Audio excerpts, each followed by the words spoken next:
Welcome to the York Castle Museum. Before we begin our journey through time, take a moment to consider where we are standing. We are on the site of York Castle, a massive complex whose history is defined by law and confinement. This very building we are in was once the Debtors Prison, housing countless men and women over 2 centuries. But this museum is not primarily about battles and kings. It is about social history, the history of the everyday life of ordinary people. What we are about to see is a unique exploration of how life was truly lived in Yorkshire, from the 17th century right up to the 1980s. We will start by entering the homes of the past, examining the period rooms where you can trace how technology, morality, and comfort transformed the British family home over hundreds of years. Welcome to this expanded journey through the period rooms display here at the York Castle Museum. We are going to traverse nearly 4 centuries of domestic life, examining how the home itself acted as a mirror, reflecting profound shifts in wealth, technology, morality, and family structure. We begin in our earliest room, typically a grand 17th century steward chamber. The atmosphere is heavy, dominated entirely by dark, carved oak. The wood is everywhere, in the paneling, the massive chairs, and the great beds. Furniture here is designed for solidity and power, emphasizing the family's lineage and high status. If there are tapestries on the wall, note their complexity. They were incredibly expensive status symbols, often used for insulation as much as decoration, a way to signal wealth while staying slightly warmer. The windows are small, and despite the appearance of opulence, comfort as we know it was non-existent. This room was highly multifunctional, often hosting sleeping, dining, and important family business. The need for privacy was constantly balanced against the need for heat and light. Now, follow me as we step into the elegant world of the Georgian era, perhaps a 1780s drawing room. The contrast is exhilarating. The room is now defined by lightness, symmetry, and classical restraint. Dark oak is replaced by refined woods like mahogany, and the walls are often painted in pale, delicate colors. This room is wholly dedicated to social performance. Notice the furniture, built for delicate conversation and posture, not sprawling. The central activity was the tea ceremony, which was a complex, codified ritual used to demonstrate the family's taste and mastery of imported goods. Card games, letter writing, and reading poetry were the approved entertainments. This room fundamentally marks the separation of public life from private life, a space strictly controlled to showcase refinement and social standing. Next, we sharply pivot to the back of the house and enter a Victorian kitchen and scullery. Leave the silk and velvet behind, and note the cold, utilitarian reality of this space. It is a world of unrelenting labor. The massive, coal-fired range or stove required constant feeding and maintenance. The housemaid's first job of the day was to get this fire going. Crucially, there is no electric refrigeration. Food storage relied entirely on the pantry or larder, necessitating daily trips to market. The utensils and tools, the large copper boilers for laundry, the heavy iron pots, speak to the extreme physical effort required to feed a large Victorian family. This space stands as a stark, honest counterpoint to the polite parlor, the engine of toil that made the leisure of the front room possible. Now, let us move forward into the middle of the 20th century, entering a 1950s living room. The atmosphere completely relaxes. We see the influence of mid-century modern aesthetics, clean lines, lack of heavy clutter, and a focus on domestic ease. Comfort is now paramount, with lower, more cushiony seating upholstered in newly available synthetic fabrics. The fireplace is often smaller, sometimes ornamental. The room's undisputed shrine is the television set, which dictates the furniture arrangement. Complementing this is the record player or radio, signaling the arrival of mass media and easily accessible entertainment. This room symbolizes the new post-war emphasis on the nuclear family, consumerism, and the rise of household gadgets like the electric toaster and kettle, all designed to reduce labor. Finally, we take one more leap into the explosion of individualism that defines the late 20th century, entering a 1970s or 1980s teenager's bedroom. This is a complete departure from the collective family space. Look at the walls, no longer dictated by the mother's taste, but covered in posters, pop stars, bands, and personal icons. The furniture is often cheap, colorful, and made of laminate or plastic, reflecting the era of inexpensive, disposable mass production. The presence of a small record player or cassette deck and books shows a culture focused on the private, interior world of the young person. This room is a rebellion against the formality of all the rooms that came before it, marking the ultimate shift from the home as a stage for the family unit to a space dedicated to individual self-expression and privacy. We have seen the home evolve from a solid, defensive structure to a personalized media cave, a journey reflecting the most profound social and technological changes in British history.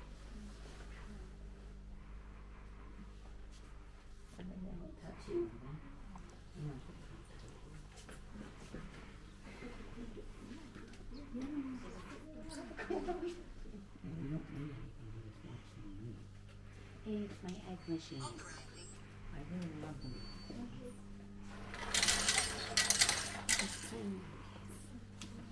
I might want to do the egg machine.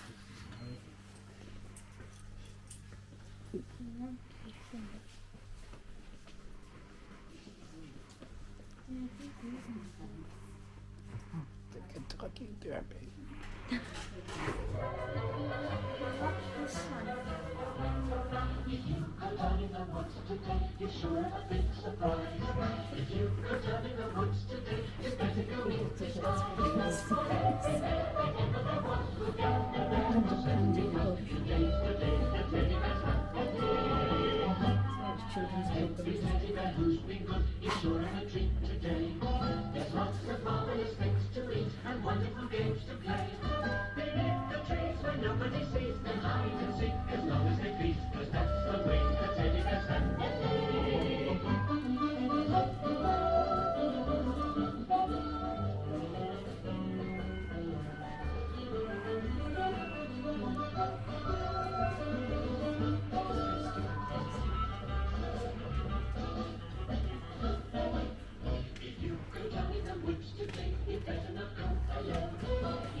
What does this have to do with the castle?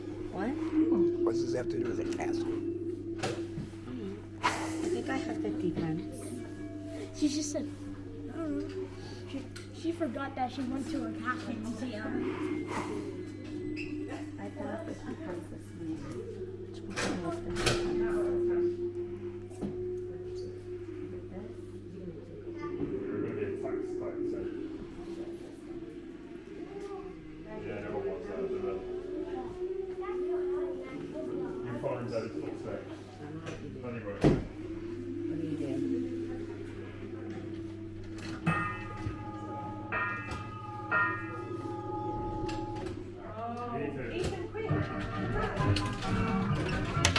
You have to catch them. Catch it. You got it. Catch it. Yeah, you're getting them.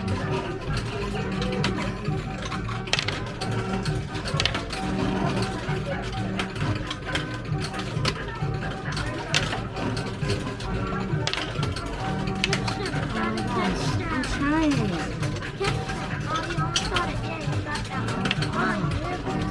Oh my gosh, this is hard. Oh, it's got to. I missed it. Eggs caught. Do I get anything? Crack on, Chip. It farted. No, nothing. No egg.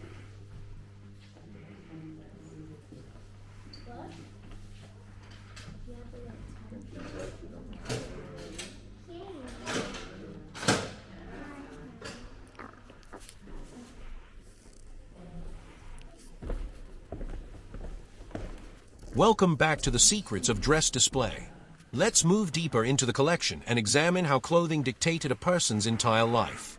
Look here at this example of 18th century formal wear.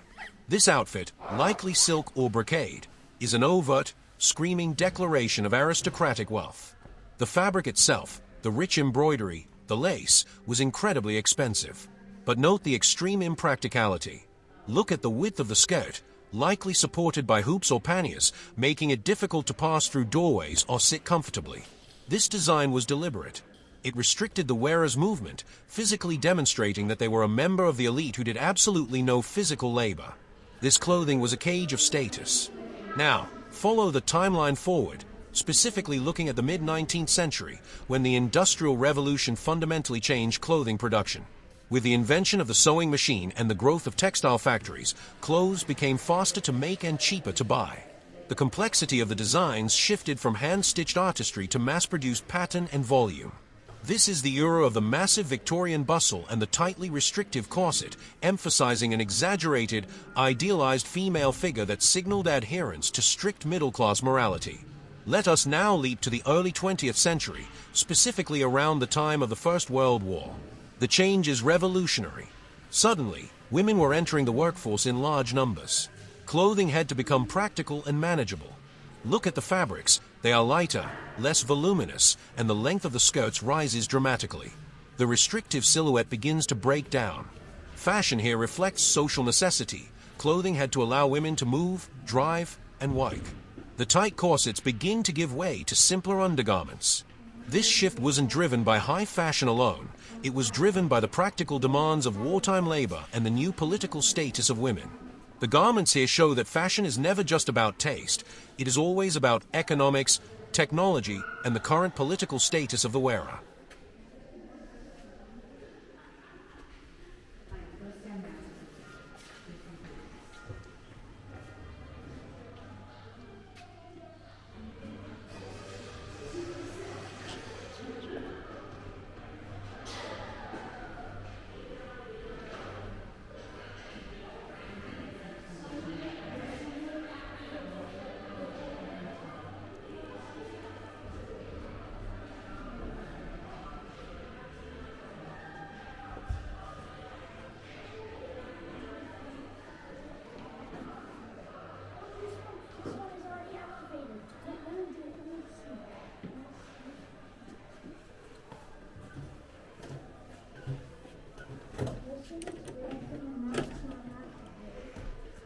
Okay, what does this have to do with the castle? What? Dad, what is this stuff? Welcome to this deep exploration of the history of food in the kitchen. This exhibit explores far more than just what people ate. It reveals who they were, how they lived, and, most importantly, the immense physical labor required to put a meal on the table for centuries. For most of history, the kitchen was the single hottest, hardest working room in the home, often separated from the main living area due to its noise, heat, and fire risk. Let's begin by looking at the earliest setups, perhaps the 17th century open hearth. Notice the massive chimney and the sheer size of the fireplace. Cooking was done directly over or beside an open wood fire. Think about the difficulty of temperature control. It was a constant battle against smoke, soot, and uneven heat. Food was either boiled in heavy iron pots suspended over the flames or roasted on a spit, which required continuous manual turning for hours, often the job of the kitchen boy or even a specialized dog. The lack of precise heat meant many dishes were simple, heavily spiced, or boiled for long periods. Now, as we move into the 18th century, notice the shift. While the fire is still the source of heat, we see the rise of specialized tools. Copper and brass pots become more common, and they had to be constantly polished by the staff, not just for hygiene, but for display. The wealth of the house was judged by the quality and quantity of its kitchen equipment. The emergence of the professional cook, often documented in early cookbooks, shows that cuisine was becoming a defined art form, using complex sauces and imported ingredients, further separating the sophisticated diet of the gentry from the simple, monotonous diet of the poor.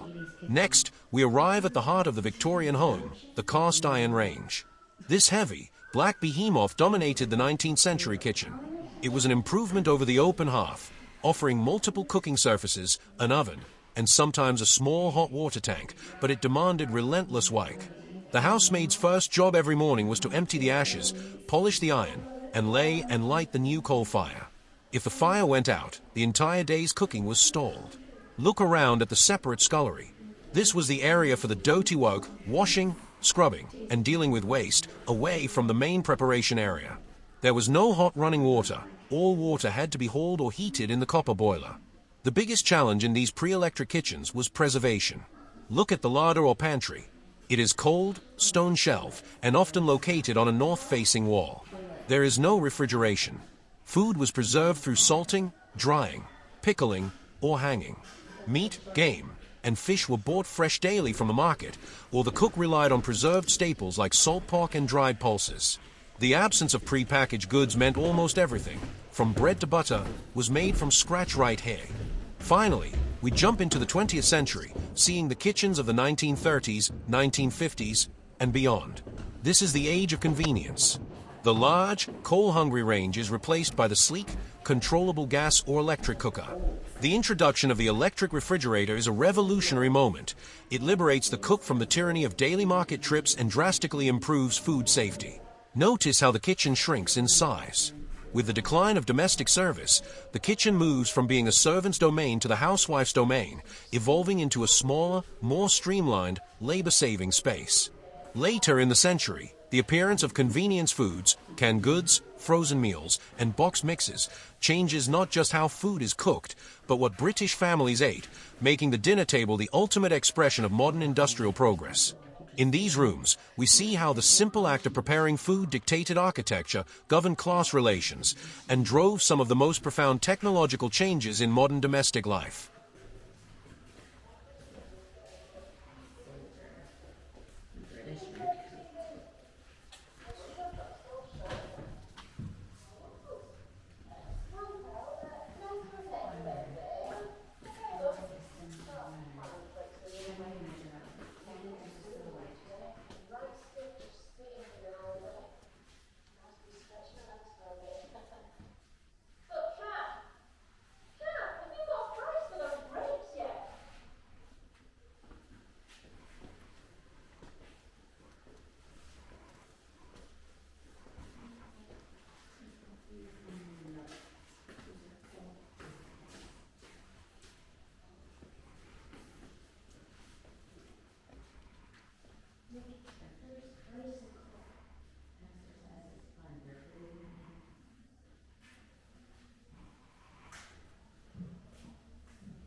Welcome once again to Kirkgate. You are no longer in a museum gallery. You have been transported back to a cobbled street in Victorian York, circa 1880 to 1900. We are going to take a long, detailed walk through this extraordinary recreation of 19th century urban life. The very first thing to do is immerse yourself. Notice the feel of the uneven cobblestones beneath your feet, designed for horses and carts, not comfortable walking. The light is cast by authentic gas lamps, which replaced earlier oil lamps, signaling a key municipal advancement. Imagine the air, a blend of coal smoke from the chimneys, spices from the grocer, leather from the saddler, and the inevitable smell of horses and street mud.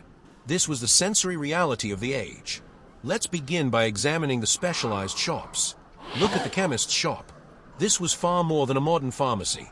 Before widespread medical regulation, the chemists sold patent medicines, often heavily advertised, brightly packaged remedies promising cures for everything, sometimes containing alcohol or even opium. They operated at the frontier of medicine and salesmanship, offering hope and quick fixes to a public with high rates of illness. Now, move to the drapery. Before ready-to-wear clothing became common, the draper sold fabric, ribbon, and thread. Fabric was status. If you were a working-class woman, you would spend hours selecting material to make your family's clothes, carefully calculating the cost versus the necessity. The quality of the fabric on display dictated your place in society. The shop window is often dazzling, filled with color thanks to the new chemical dyes invented in this era. The ironmonger's shop reflects the age of heavy industry. Everything here is made of cast iron, tin, and steel, tools for the home, kitchen equipment, and hardware.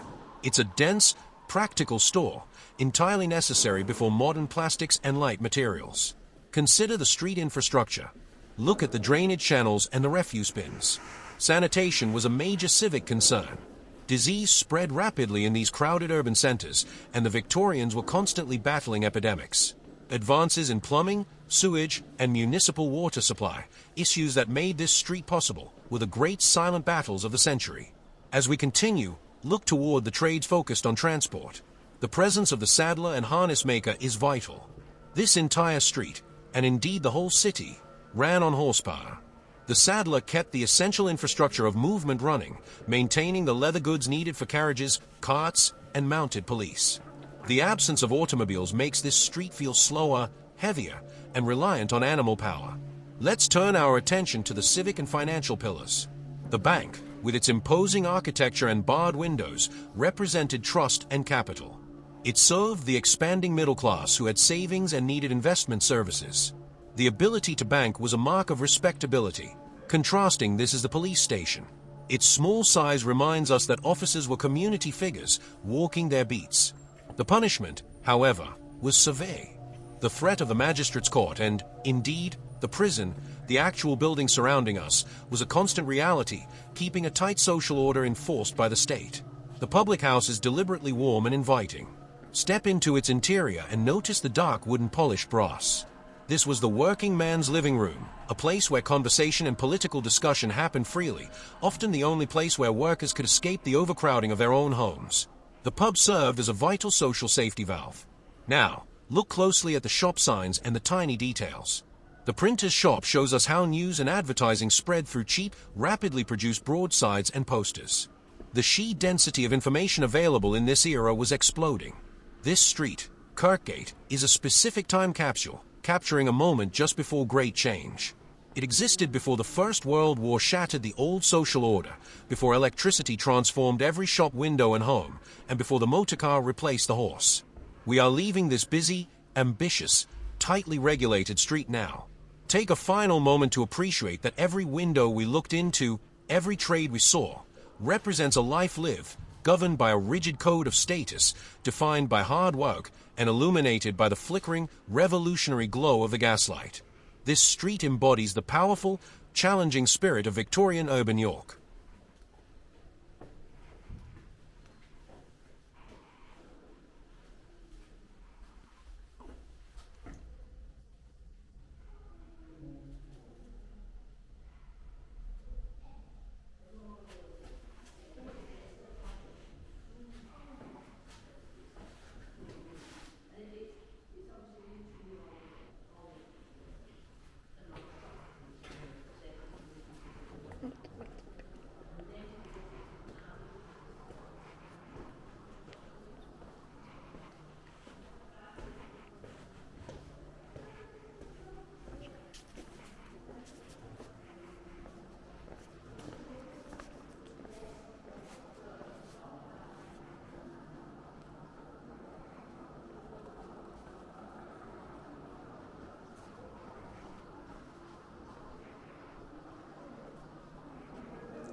There's an outhouse with fake food in it. Behind the carriage.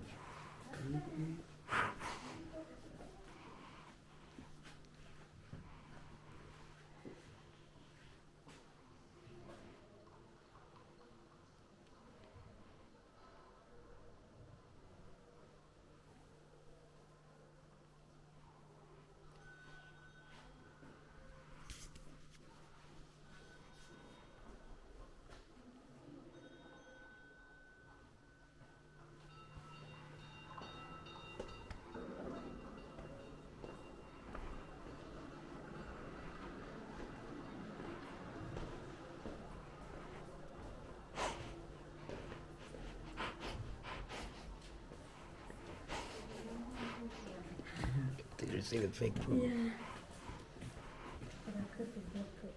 They just hired somebody that every time they need to go poop, they just come to do more. Viking poop. Yeah, there was even some fossilized Viking poop.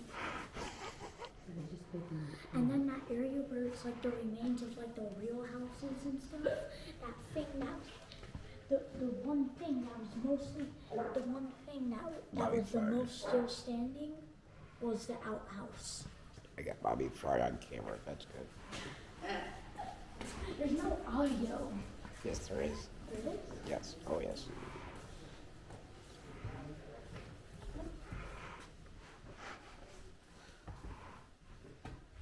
That place to have a giant poop inside. Why is everything so dark? Yeah.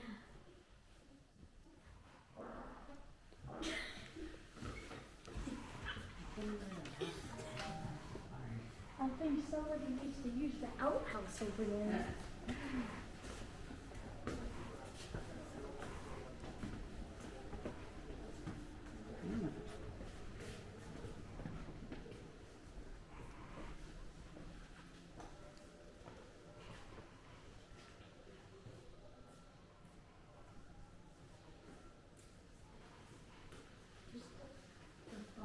It's the general store. It's like a pharmacy. Yeah. It's actually a pharmacy. Yeah, it is. Because look at the villagers. And then there's a medicine chest right there. Yeah, Bobby doesn't know much.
This is the general store, Mommy.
Go behind the bars. I'm gonna take a sip.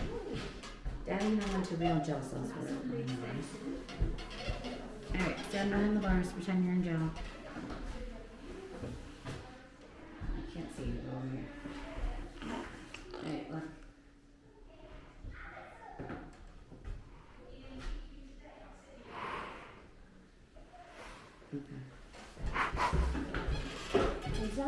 real jail? I don't know, probably. Is it not open or closed anymore? Yeah. Okay, that's the jail. So you can't lock somebody. No, remember? Oh, the one in Ohio said, remember you could get locked in. I mean, The one in Ohio. this is the school. I'm a teacher. No, I'm a teacher. No, I am. You're a teacher. You're bad at it. You're bad at being a teacher. I need a teacher. Let's try it. Hey, teacher. 6, 7. 6, Shut up, you stupid kid. 7. Guess what? 6, 7. You know what? Guess what? You're going to detention for life. I'll send you to the jail next door because for some reason there's a jail right next to the school. Here. Okay, that's it. Go to jail. All right, take my picture. I'm a student. I'm a teacher. I'm a student. I'm the bird. Fucking idiots.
cheaper. That one's only 20 pence.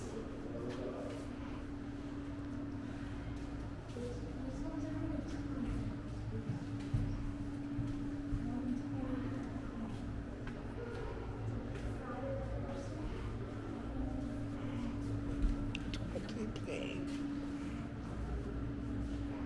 Here, go take the picture too.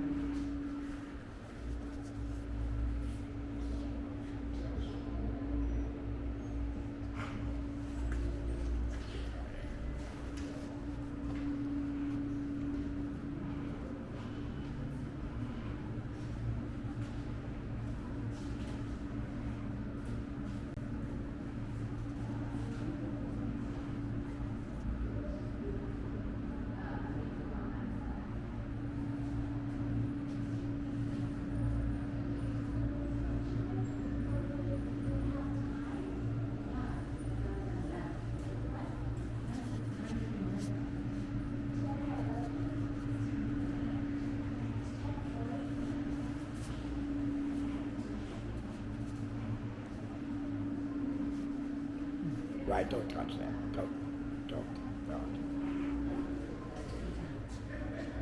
Now we get to go to the other side.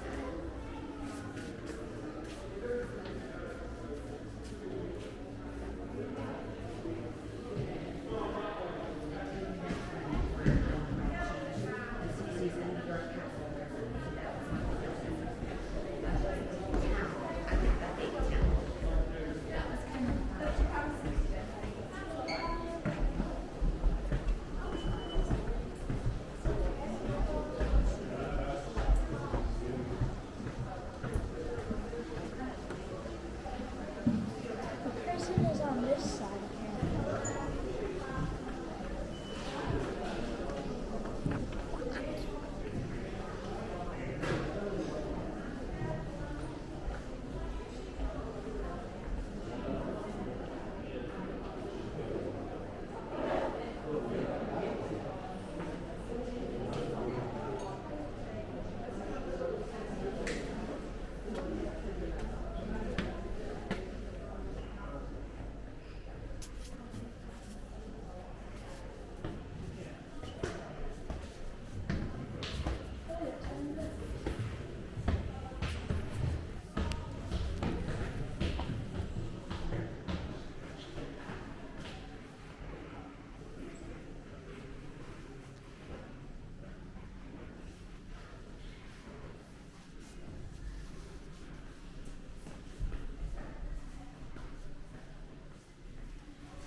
Welcome once again to our most comprehensive look at the First World War. We are dedicating this extended time to understanding the profound and devastating impact of the conflict from 1914 to 1918 on Britain, and specifically on the city of York and the surrounding county of Yorkshire. We begin by reiterating the story of local recruitment and loyalty. In the summer of 1914, the call to arms was met with immense, almost carnival-like enthusiasm. Look closely at the recruitment statistics and local photographs here. The formation of the PALS battalions was a defining feature of the Yorkshire experience. Men from the city's factories, the chocolate works, and the railway volunteered together, believing the war would be over by Christmas. Specific regiments like the West Yorkshire Regiment and the Green Howards were filled with these local men. This created an extraordinary bond, but it led to unprecedented local tragedy when entire waves of young men were cut down in battles like the Somme and Ypres, leaving no survivors to return to their communities. Let us now focus on the technological nightmare of the Western Front. This was not a war of maneuver, it was a war of machines. Look at the display dedicated to weaponry. The introduction of the machine gun fundamentally changed warfare. It turned open charges into mass slaughter, necessitating the digging of the trenches. The artillery fire, often relentless, turned the landscape into the waterlogged, cratered mud that became synonymous with the conflict. Examine the early, primitive gas masks, clumsy, frightening pieces of equipment that symbolize the horrifying reality of chemical warfare, a new terror in modern conflict. This war required industrial output on a scale never before imagined, turning factories in places like Leeds and York into perpetual munitions works. We must look closely at the reality of the soldier's life inside the trenches. Beyond the cold and the mud, the constant threat of death or injury, the soldiers battle relentless disease.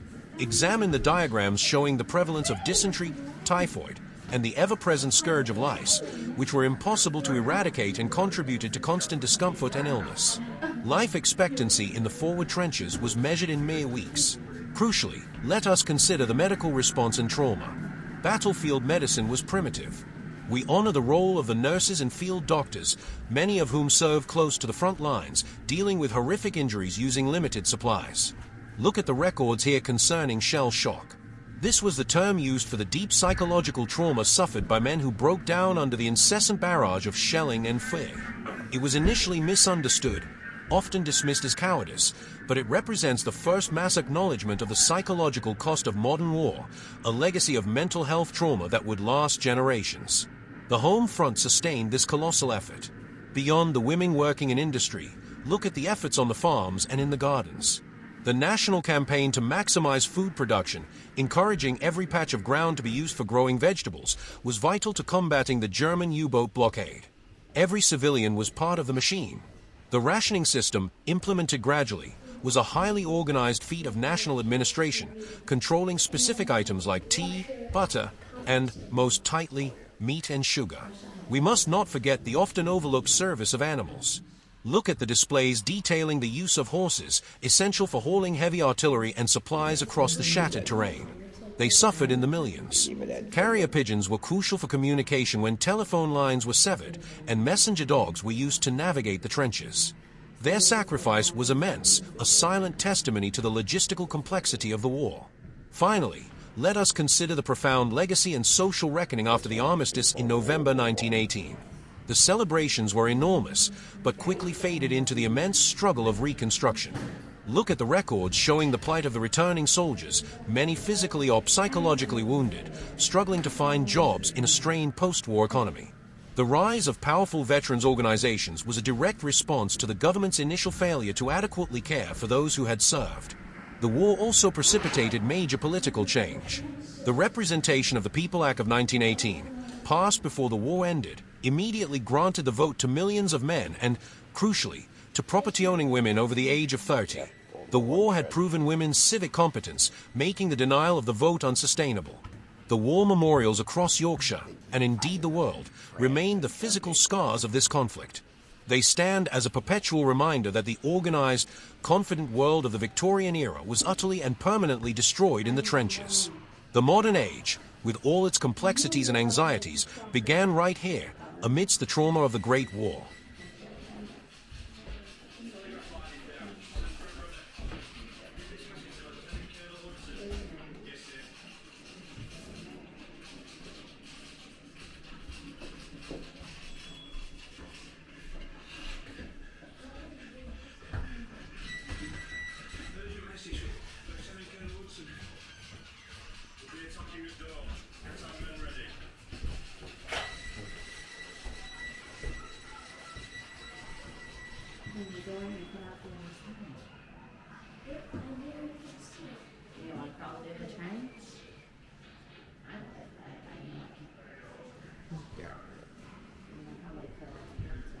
You could stop I don't want to. easily. No, I don't think that. I just don't want to. Alright. What is that? That's an old looking crazy gas inlet. It's a gas mask. They're not actually looking at it because it's like over the top. Yeah, it's a mirror. So you see how it looks like you're looking like through there? Yeah. It actually, the screen is up there. That's a mirror right there. That's how they peek over the trench. It's a cool illusion. It wants to make you look like that. It's just a tube that goes down there, but it's actually up there because there's a mirror.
go. Look, guys.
Welcome to this profound, sustained, and highly detailed exploration of the prisons at York Castle. We are dedicating this extensive time to understanding the architecture, legal systems, and human stories of confinement on this very site, a location steeped in the history of authority and control for millennia. To truly appreciate the prison, we must first recognize the deep historical authority of this ground. Before the Normans built their motte-and-bailey castle in 1068, this area was strategically vital. It stood near the convergence of the rivers Ouse and Foss, possibly inheriting a defensive tradition dating back to Roman Eboracum and later, to the Viking settlement of Jorvik. This site has always been the geographical nexus of power, designed for total military and civic control long before the first stone of the prison was laid.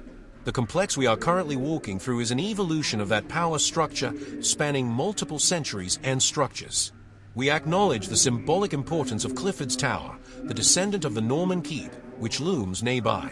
The buildings surrounding us, the Debtors Prison, the Female Prison, the Assize Courts, were built in the 18th century to replace the crumbling, chaotic medieval gaol, injecting a sense of rational, neoclassical authority into the penal system.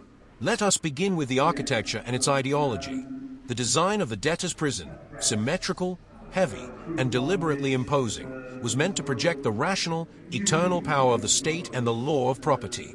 It stands as a monument to the era's legal philosophy. Debt was a fundamental threat to the economic order. This massive building held the impoverished and the unfortunate. The cruel injustice was defined by the distinction between those who owed money, debtors, and those who had committed crimes, felons. While the felon had a sentence, the debtor had no release date until his debt was paid. This meant many poor tradesmen, small farmers, and even people burdened by the high cost of legal proceedings could spend years, even decades, trapped within these walls. The system was riddled with endemic corruption. The gaoler was essentially a franchisee of the state, purchasing his position and then making his living through garnish, the fees charged to the prisoners. This created a brutal, self-perpetuating class system inside the gaol. The wealthy debtor could purchase clean bedding, private rooms, and better food, while the poor debtor was cast into the common, unsanitary cells, wholly dependent on begging for survival. Across the site stood the felon's gaol and the female prison. These structures held individuals accused of felonies, serious crimes like murder, theft, or arson, as distinct from misdemeanors, lesser crimes. The conditions here were deliberately harsher, enforced by iron shackles and strict discipline. The greatest threat within these crowded walls was not the gaoler, but disease. We must acknowledge the terror of gaol fever, or typhus, a highly contagious disease spread by body lice thriving in the filth and overcrowding. Gaol fever was indiscriminate, often killing gaolers, judges, and visiting magistrates as well as inmates. The fear of this epidemic, more than humanitarian compassion, drove the earliest, rudimentary reforms regarding cleanliness and ventilation, even before the medical cause was properly understood. The heart of the castle complex was the Assize Courts. Twice a year, the most powerful judges of the realm would arrive in York. The legal process was terrifyingly fast. The grand jury would first review the evidence to decide if a formal indictment should be made, and then the petty jury would hear the case. The accused's journey from their cold cell to the dock, often facing a judge wearing black gloves to signify a death sentence, was the ultimate moment of public drama. The punishments were severe. For capital offenses, the journey from the dock led to the gallows right outside the gates. The spectacle of public execution served a dual purpose. It was state vengeance and a brutal piece of civic theater. Even after the execution, the law retained authority over the body. Before the Anatomy Act of 1832, the bodies of convicted murderers were often handed directly to the local hospital or surgeons for dissection, adding a profound, final indignity. The 19th century brought seismic shifts in penal philosophy. Look at the display tracing the reforms of John Howard, whose documentation of the appalling conditions here spurred national change. These initial steps led to the construction of prisons based on the separate system influenced by places like Pentonville. This philosophy aimed to prevent contamination by keeping prisoners isolated in their cells for long periods, focusing on solitary reflection and reform. The castle adapted these principles late in its life, with cells being modified and strict asylum rules being imposed. We must also consider the archaeological record. Modern excavations on this site have unearthed small, poignant artifacts, tools smuggled in by prisoners, tiny religious medals, remnants of their meager rations, and personal items crafted in secret. These small objects are the final, intimate testimony to the daily struggle for survival and identity within these immense walls. The long, dark chapter of the castle as a prison finally closed in the early 20th century. After the trauma of the First World War, local civic leaders and historians, notably Dr. Kirk, fought successfully to acquire the decommissioned site.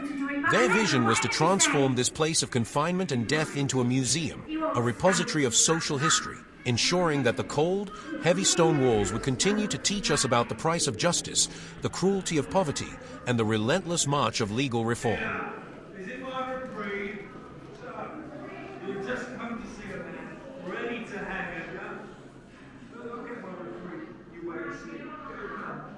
Well, my dad will give me a good character reference.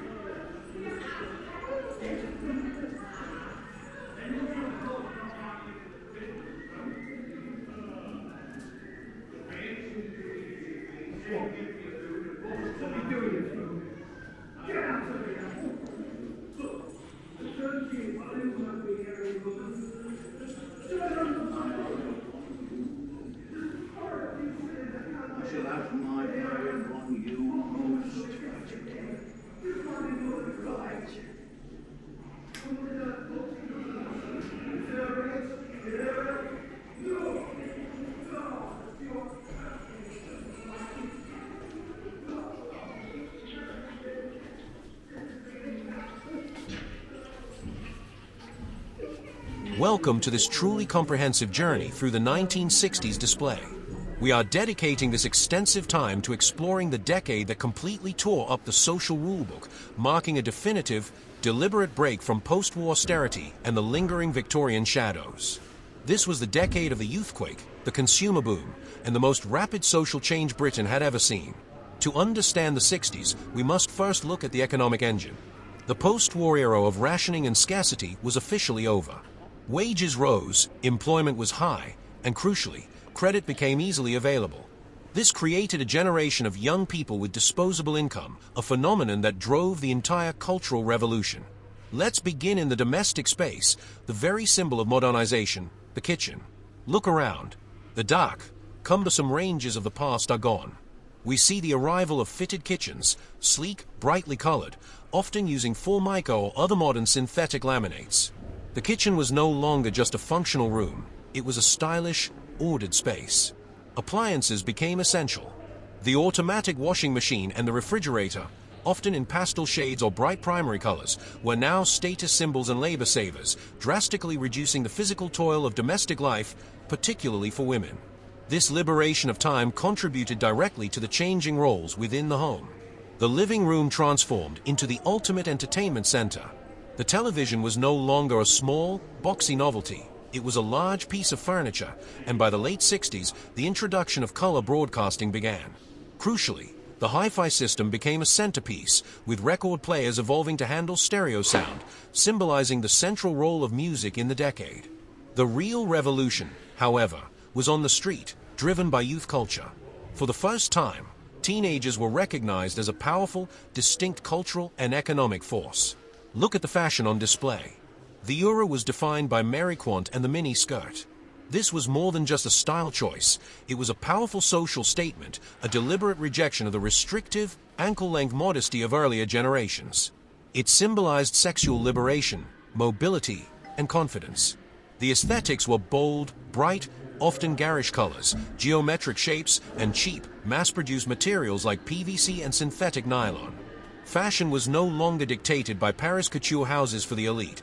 It was driven by the streets of London, places like Carnaby Street and King's Road. The decade was musically defined by the Beatles and the Rolling Stones, ushering in the British invasion globally. Music was instantly accessible via inexpensive 7-inch vinyl singles and portable transistor radios. This music wasn't just entertainment, it was a rallying cry for the generation. We see the emergence of distinct, powerful subcultures, the sharply dressed, scooter-riding mods, dedicated to soul music and cleanliness, and the leather-clad, motorbike-riding rockers, representing a more rebellious, tough image. The role of media and communication was pivotal. The The transistor radio made communication instantaneous and private, allowing youth culture to bypass parental control. The rise of pirate radio stations, broadcasting pop music from ships anchored outside territorial waters, openly defied the traditional, staid BBC and further cemented the dominance of youth culture. Politically and socially, the 60s were defined by the questioning of authority. Look at the exhibits related to activism.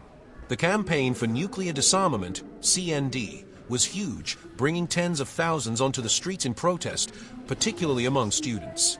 Later in the decade, student protests in places like London and Paris reflected a global skepticism toward establishment figures and